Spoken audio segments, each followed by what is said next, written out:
Oke. Eh, melanjutkan obrolan nih, Bi, punten Bi.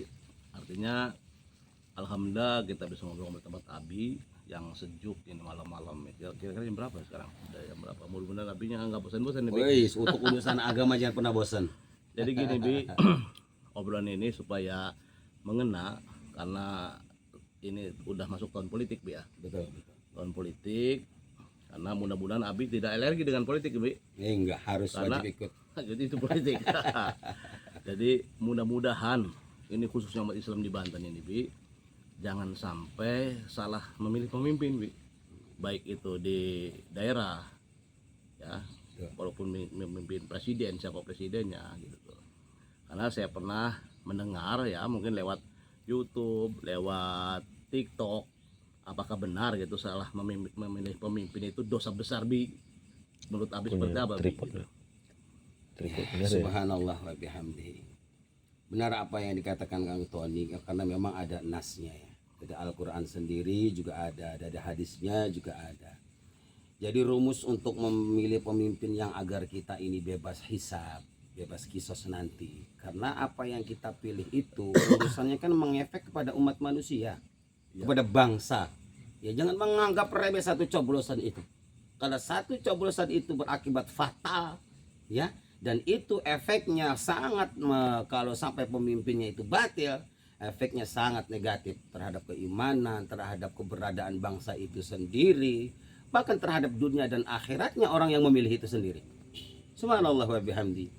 Jadi minimal, bahkan seharusnya ya maksimalkan untuk memilih seorang pemimpin itu dari agamanya sendiri. Agama yang diridhai Allah itu nomor satu yang terpenting. Itu pun bukan jaminan orang yang beragama Islam itu baik, ya. Iya. Ya, di dalam agama Islam itu sendiri kita harus memilih pula. Dari mana?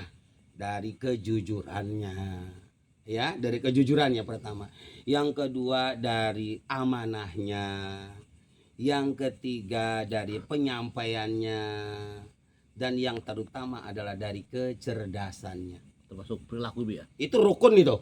Rukun memilih pemimpin itu adalah agama, cerdas, jujur. Kalau disifatkan kepada sifat Rasul apa? Tablik ya. Ya, tablik, amanah, fatona, satu lagi sidik. Sidik, tablik, fatona, amanah. Itu syarat untuk memilih pemimpin yang benar. Yang insya Allah kita tidak akan kena hisab.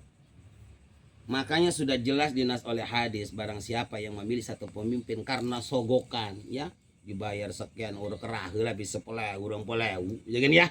Akhirnya memilih seorang pemimpin tanpa memikirkan efeknya. Itu fatal sekali, ya. Jadi sudah jelas orang yang memilih pemimpin karena sogokan, itu jelas yang disogok dan yang menyogok dua-duanya finnar. Ar-rasi wal murtasi finnar. Satu. Yang kedua, kalau kita salah memimpin seorang pemimpin bukan atas dasar rukun tadi, ya kan? Apa tadi? Islam, sidik, tablik, amanah, fatona. Iya. Maka akibatnya fatal. Kenapa fatal? Karena Allah sendiri pun merumuskan dan mengkabarkan, kata Allah di dalam surat Al-Baqarah 166. Di situ Allah mengatakan bahwa ittabarra alladzina tubi'u minal ladzina taba'u war'aul adzaba wa taqatta'at bihimul asbab. Bahwa nanti kelak orang yang kita pilih itu, punten ya, orang yang kita pilih itu tidak bertanggung jawab.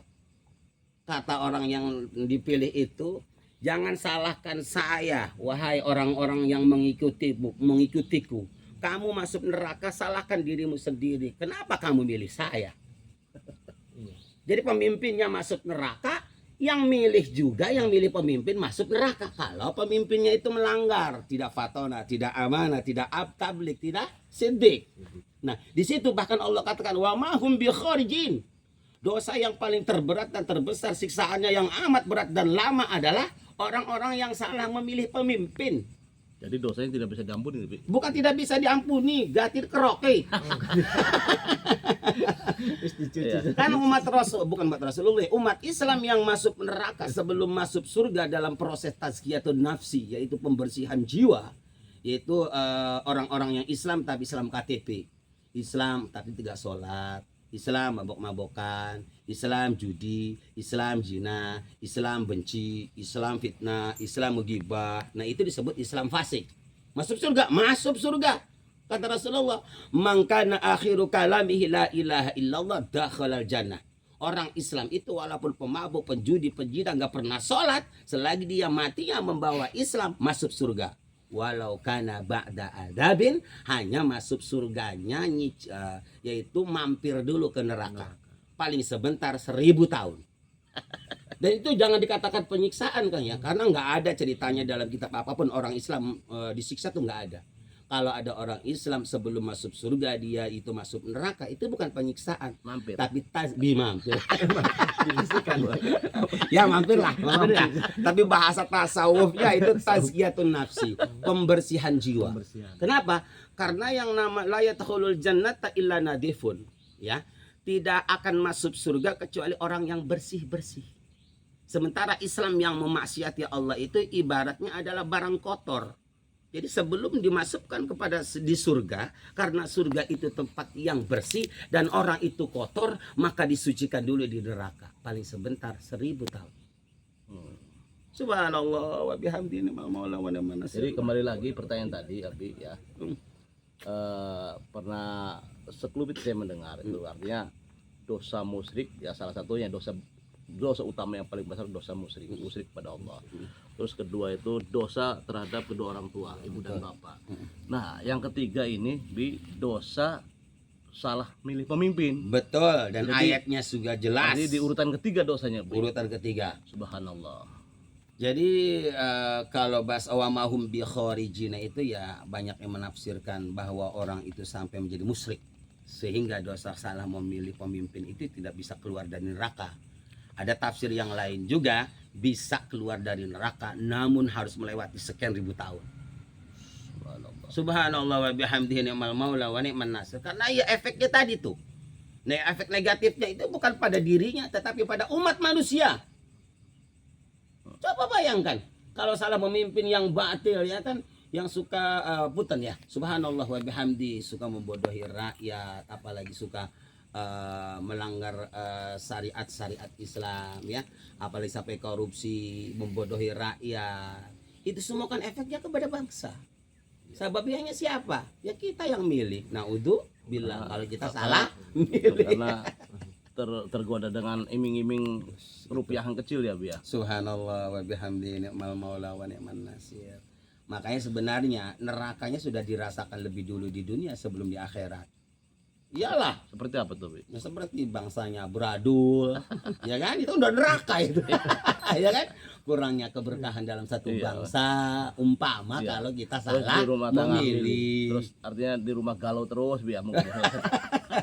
Galau terus nggak Jadi pernah. kita sudah masuk neraka sebelum Iya. masuk neraka. Iya betul. Bi, yang menarik ini sekarang itu kan lagi viral-viralnya nih, Bi. Lagi viral, lagi booming ya. Mungkin ini mah tanggapan dari Abi lah untuk menyikapi karena mengatasnamakan pesantren, Bi ya. Salah satunya pesantren Al Zaitun tuh, Bi. Menurut Abi seperti apa, Bi? Secara pribadi ini ya, tapi insya Allah tidak lepas daripada kajian dan referensi Al-Quran dan hadis ya. Itu masalah Az-Zaitun setelah difilter dengan filter baik sunnah maupun Al-Quran, ijma ulama, dauh-dauh dan fatwa ahli mufti, itu sangat menyalahi akidah dan sangat menyalahi syariat Islam. Kenapa? Karena Panji Gumilang ya, Bukan Panci, Bi. Panji. iya, karena Panji Panji Gumilang itu kan menafsir hadis itu kan min natijatil akli, dari buah akalnya, pikiran dan tafsirannya, bukan dari ahli mufti dan bukan dari mujtahid mutlak apalagi ijma ulama. Dan dia mengatasnamakan hak asasi.